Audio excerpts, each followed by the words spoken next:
So the current situation, as we know, with quite a lot of pollution, is really harming people, it's harming the economy. If you have an environment that makes you sick, compliance doesn't get best achieved by simply whacking people over the head. It's much better done by a carrot than a stick approach. They have to have real incentives to change.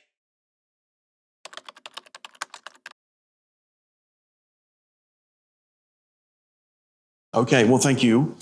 My name is Bob Fox. I'm not the chair of the Joint Foreign Chambers of Commerce, but I'm one of the committee chairs, and I work in the Sustainable Development Committee where this is being worked. The Joint Foreign Chambers of Commerce has been serving the Thailand business community for 50 years now this year, and has always taken a great interest in economic betterment, quality of life, and investment attractiveness, skills development, and these sort of things. So I think the positioning of the Joint Foreign Chambers is well aligned with global and local norms about good business practices, environment, health, etc., etc. So as far as the clean air legislation is concerned, we took a great interest some years ago and did quite a detailed submission. For the current situation, we have issued a statement of encouragement, which really says that there are great benefits in having effective clean air legislation implemented within a reasonable time. So we recognize that the current situation and the current legal framework in relation to clean air is not going to get us there. So we need to have something that is going to provide for a kind of clean air regime which has a solid regulatory overview, as well as the buy-in and support from all communities, that is the business community, government, civil society, etc.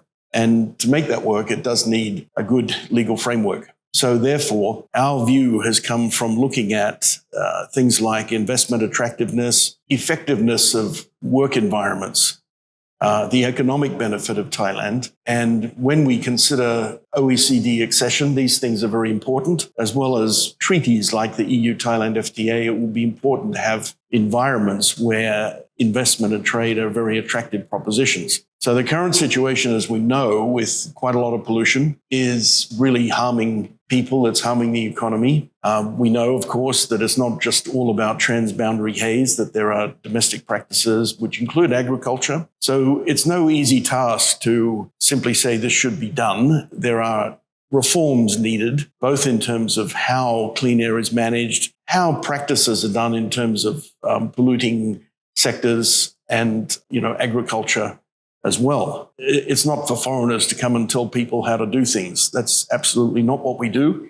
We try to engage in constructive dialogue and make recommendations about the way we see things going in a way that would better the economy, better the things that I've referred to. Thank you.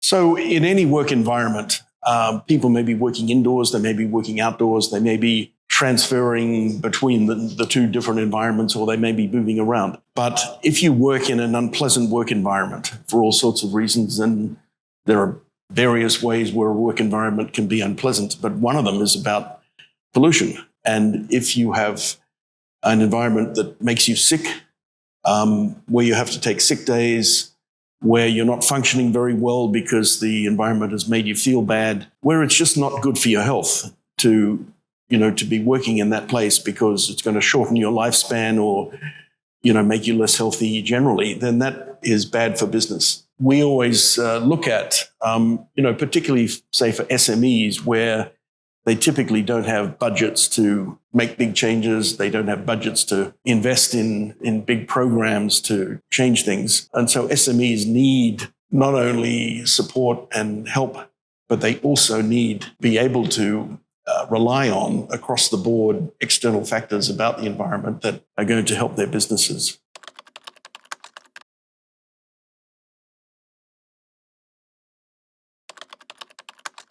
Let me not go to the draft law immediately and look at the concept of introducing new regimes, if you like. So good examples in Thailand and other places are the Personal Data Protection Act. But when it came in, the PDPC, which is the administrator of it, did not make severe prosecutions and things immediately. They said there needs to be an education period.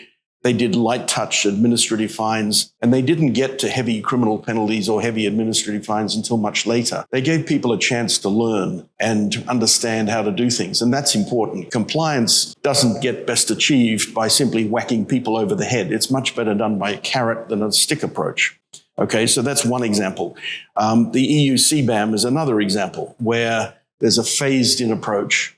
Another example is the SET plans for reporting on Scope 3. So Scope 3 is difficult to report on. Yes, it's a big part of total emissions, but there's a 5-year sort of moratorium on doing Scope 3. So you have to do Scope 1 and 2 soon and then Scope 3 later.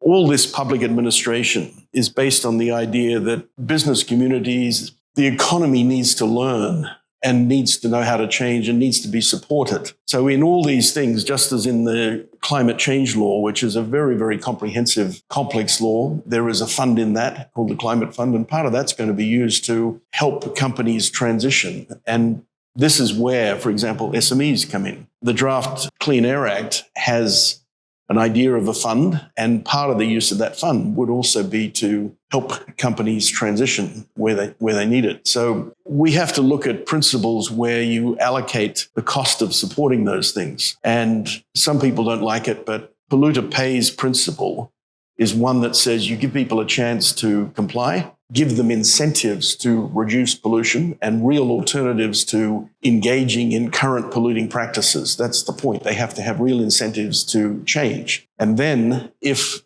they're not willing to do that, then you might look at, fines and polluter pays principles. The concept of carbon tax, climate and clean air are different concepts, but nevertheless, these ideas are very similar, where you can encourage the change and support it.